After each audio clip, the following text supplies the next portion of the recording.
Bonsoir tout le monde, bienvenue sur cette vidéo, une vidéo où vous n'aurez pas une ni deux, mais bien trois rumeurs de transfert en même temps qui concerneront tout le PSG parce que comme ça, si vous êtes supporter du PSG, ça vous intéressera et si vous n'êtes pas supporter du PSG, eh bien vous pourrez aller voir d'autres vidéos. Bref, les trois rumeurs, les trois grosses rumeurs du jour, je dois dire parce que c'est quand même des joueurs majeurs dont il s'agit, seront pour commencer Marco Verratti. Donc Verratti, il y aurait eu une offre de l'Arabie Saoudite. Je sais, c'est toujours l'Arabie Saoudite.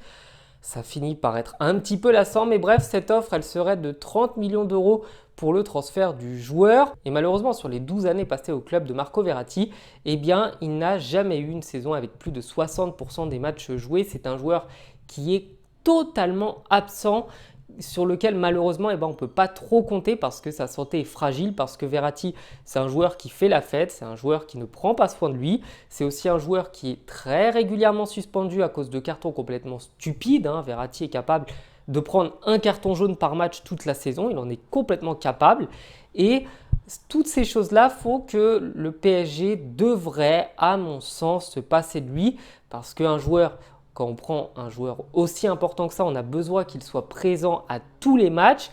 Il y a des joueurs dans des grands clubs européens qui ont genre loupé 2-3 matchs dans toute leur saison, à tout casser, 2-3 matchs. Sauf que Verratti, ça peut être 2-3 matchs par mois, donc c'est extrêmement handicapant. Le PSG doit absolument recruter un très bon joueur si jamais Verratti s'en va, ça me semble évident. Mais le PSG devrait peut-être ouvrir cette porte. Il ne faut pas oublier que le joueur, il a pris de l'âge. Ça fait 12 ans, je crois, qu'il est au club. Il fait partie des murs.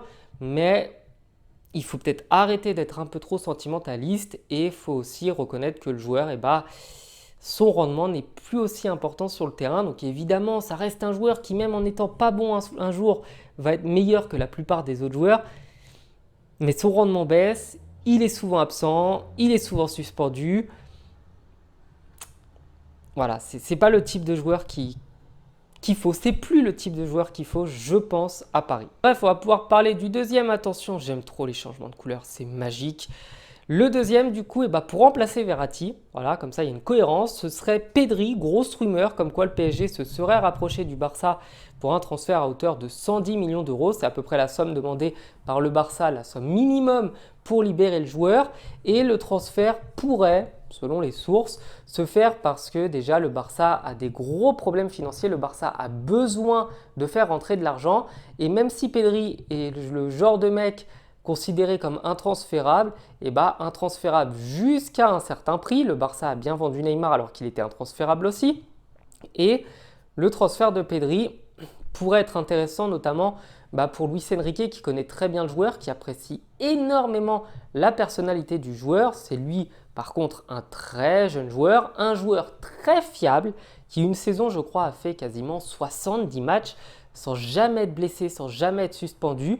Donc lui pour le coup c'est un joueur sur lequel on pourrait compter. C'est un joueur qui a 110 millions d'euros, malheureusement c'est les prix du marché, je veux dire on ne trouvera pas mieux à moins que ça. C'est un joueur qui a beaucoup de qualité, une grande technique, une grande intelligence de jeu, qui connaît bien l'entraîneur du PSG, qui connaît bien ce qu'il veut de lui. Donc, ça pourrait être pour le coup un sublime transfert pour Paris, ça pourrait être une chose excellente et je suis d'accord à 200% pour le faire venir. Bon, ça reste de la rumeur, on est là pour parler de rumeurs, mais si ça se faisait, ce serait génial. Et du coup, on va pouvoir parler du troisième. Attention, rechangement de couleur. Oh là là là là là là là. Oh là là. Ah, je ne m'arrête plus. Oh, c'est beau. Bref, le dernier joueur, ce serait du coup Ousmane Dembélé.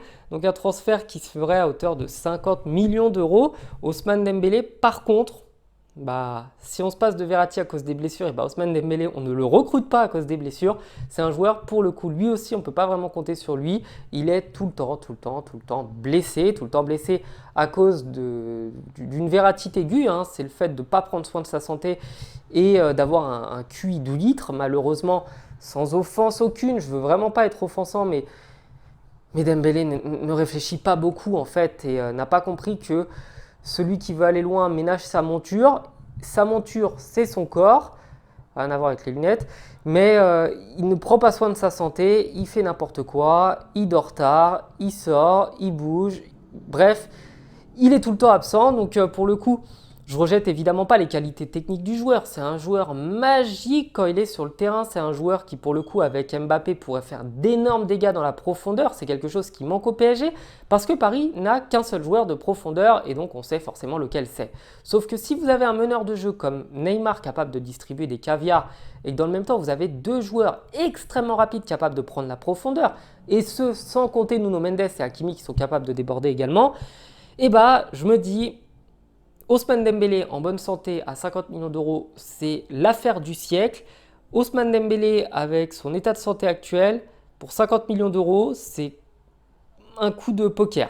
C'est-à-dire que soit ça passe, soit ça casse. Soit on se retrouve à faire péter le trou de la sécu pendant genre 6 mois à l'année à le payer à être chez lui, soit le mec arrête de faire n'importe quoi, chose qui à Paris est un petit peu compliquée, on va pas se mentir. À Paris, on est très tenté de faire un peu n'importe quoi. Et s'il ne fait pas n'importe quoi, et bah pour le coup, c'est un super joueur. Mais est-ce que le jeu en vaut la chandelle? Je ne sais pas. Est-ce qu'il y a aussi d'autres joueurs de ce niveau-là, de ce calibre-là sur le marché, prêts à signer au club? Je ne pense pas. Et gros avantage, bah, c'est du coup que Dembélé aussi, bah, il est français, il parle français, il s'intégrera à ce monde-là. Si jamais le PSG venait à recruter également Pedri, eh bah, on aurait deux joueurs qui se connaissent déjà. Donc c'est un avantage qui ne serait pas négligeable.